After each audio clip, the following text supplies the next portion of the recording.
सन्माननीय राज्यपालांना भेटून त्यांना विनंती केली आहे की त्यांनी या सर्व परिस्थिती जी गंभीर झालेली आहे, मनोज जरांगे पाटील यांची प्रकृती फार अतिशय गंभीर आहे, त्यांनी अनशन सुरू केलेलं आहे, पाणी ते पित नाही आहेत, प्रकृती त्यांची खालावलेली आहे, अशा परिस्थितीमध्ये राज्यपाल महोदयांनी तातडीने हस्तक्षेप करावा, मुख्यमंत्री आणि मंत्रिमंडळाला त्याच्यामध्ये निर्णय घेण्याकरता तातडीने गांभीर्य त्यांनी शासनाने ओळखावं आणि म्हणून राज्यपालांनी मध्यस्थी करावी। त्याचबरोबर केंद्र शासनाला सुद्धा राज्यातल्या विद्यमान परिस्थितीबद्दल अवगत करावं, अशा प्रकारची विनंती सन्माननीय राज्यपालांना आम्ही केलेली आहे। नुकत्याच झालेल्या पत्रकार परिषदेमध्ये मुख्यमंत्र्यांनी सांगितलेलं आहे की 1,72,000 साधारण 1,72,00,000 लोकांच्या त्यांनी शिंदे समितीने दस्तावेज पाहिले आणि त्यातून साधारण 11,530 लोकांना कुणबी समाजाचं प्रमाणपत्र देण्यासंदर्भात परिस्थिती असल्याचं त्यांनी सांगितलेलं आहे। आमचं म्हणणं त्याच्याबद्दल अजिबात नाही, ही किती म्हणजे 1,72,00,000 केवळ 11,000 लोकांना मिळणं ही त्यांना मिळतंय मिळावं ह्या तक्रार नाही आहे, पण यातून मराठा समाजाचा संपूर्ण प्रश्न मार्गी लागत नाही आहे। फक्त मराठवाडाच नाही, मराठवाड्यात 8ही जिल्ह्यांचा प्रश्न गंभीरच आहे, परंतु मराठा आरक्षणाचा विषय हा मराठवाडा, उत्तर महाराष्ट्र, पश्चिम महाराष्ट्र, कोकण, विदर्भातलाही काही भाग अशा स्वरूपाचा प्रश्न हा सर्वत्र आहे आणि त्यामुळे ह्याच्यावर फक्त भागेल असा विषय नाही आहे। आणि मला मुद्दाम सांगितलं पाहिजे, दुर्दैवाने मुख्यमंत्र्यांच्या आजच्या स्टेटमेंटमध्ये काही राजकीय स्टेटमेंट्स आले, हे दुर्दैवाची बाब आहे। आमचं म्हणणं एवढंच आहे, शिंदे समितीने सुद्धा अहवाल देत असता म्हणजे न्यायमूर्ती भोसलेंनी जो नंतर त्यांचं सुप्रीम कोर्ट जजमेंट नंतर जो अहवाल दिलेला आहे त्यात स्पष्ट म्हटलेलं आहे की सर्वात उत्कृष्टपणे राज्य सरकारने केंद्रामध्ये बाजू आपली सुप्रीम कोर्टात मांडलेली आहे। All the best legal minds have appeared before the supreme court.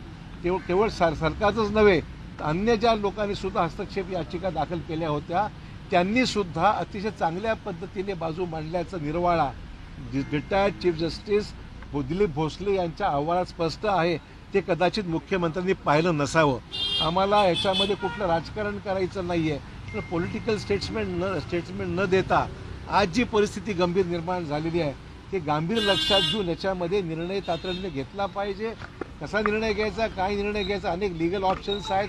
सर्वात उत्कृष्ट त्यांच्याकडे सल्लामसलत करणारे ॲडव्होकेट जनरल असतील, बाकी अन्य लोक असतील, हा निर्णय झाला पाहिजे। आज सुप्रीम कोर्टाने जी 50% मर्यादा घालून दिलेली आहे हा सर्वात महत्त्वाचा प्रश्न आहे आणि जोपर्यंत ही आरक्षणाची मर्यादा केंद्र सरकार याच्यामध्ये लक्ष घालून काही निर्णय घेत नाही आहे तोपर्यंत आरक्षण देण्यासंदर्भामध्ये याच्यावर मार्ग कसा काढायचा हे मुख्यमंत्र्यांनी सरकारची भूमिका स्पष्ट करावी।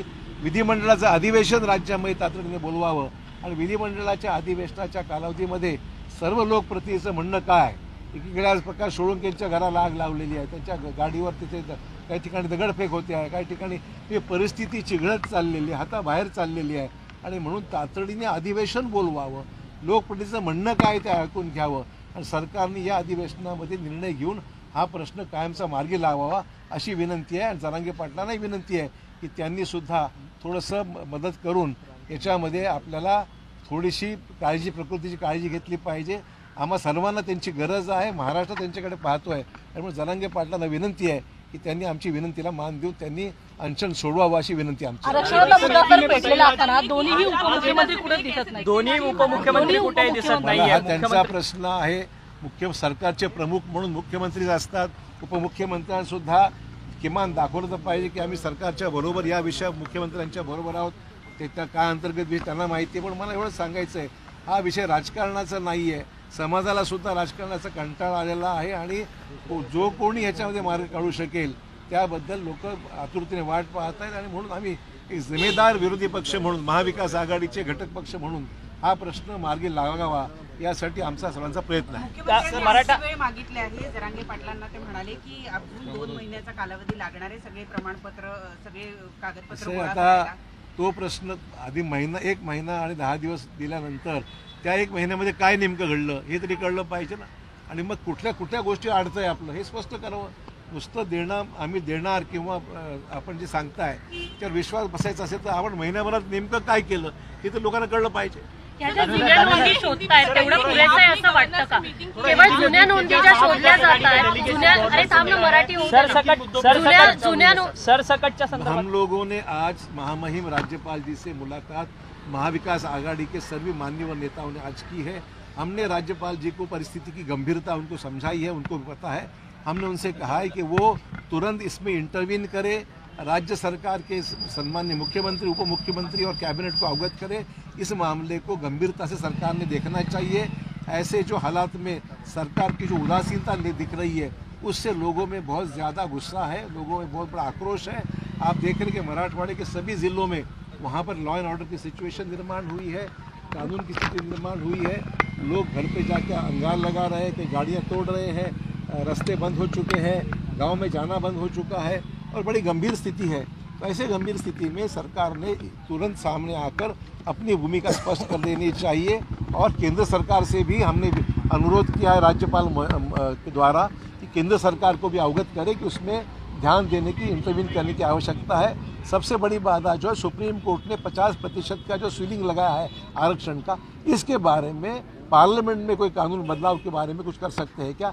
इसको भी आजमाने की जरूरत है। हेमंत पाटिल करके एक एमपी है हिंगोली से, उन्होंने अपना रेजिग्नेशन लेटर दिया है, वो शिंदे फैक्शन के ही है। क्या आपको लगता है कि उनके ही जो नेता है, उनके ही जो लोग हैं, उनका ही विश्वास नहीं है एकनाथ शिंदे के ऊपर, तो आगे ये मराठा? देखिए, सवाल ऐसा है कि उन्होंने इस्तीफा दिया, उनका इशू है।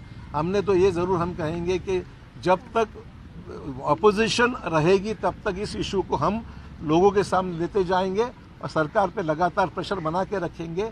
ये मराठा आरक्षण देने के बारे में सरकार निश्चित तौर पर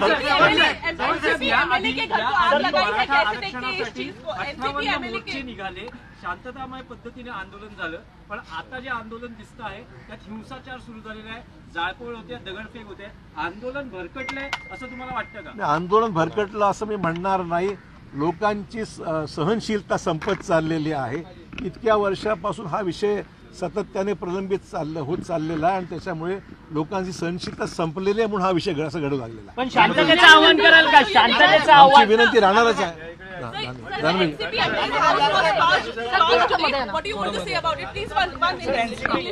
मराठा रिजर्वेशन को लेकर भीड़ में एनसीपी तोड़ा गया है और जलाया भी गया, उसको लेकर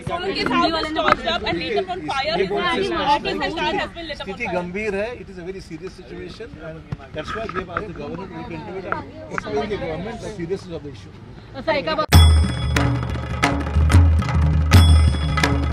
भंडाऱ्याची उधळण म्हणजे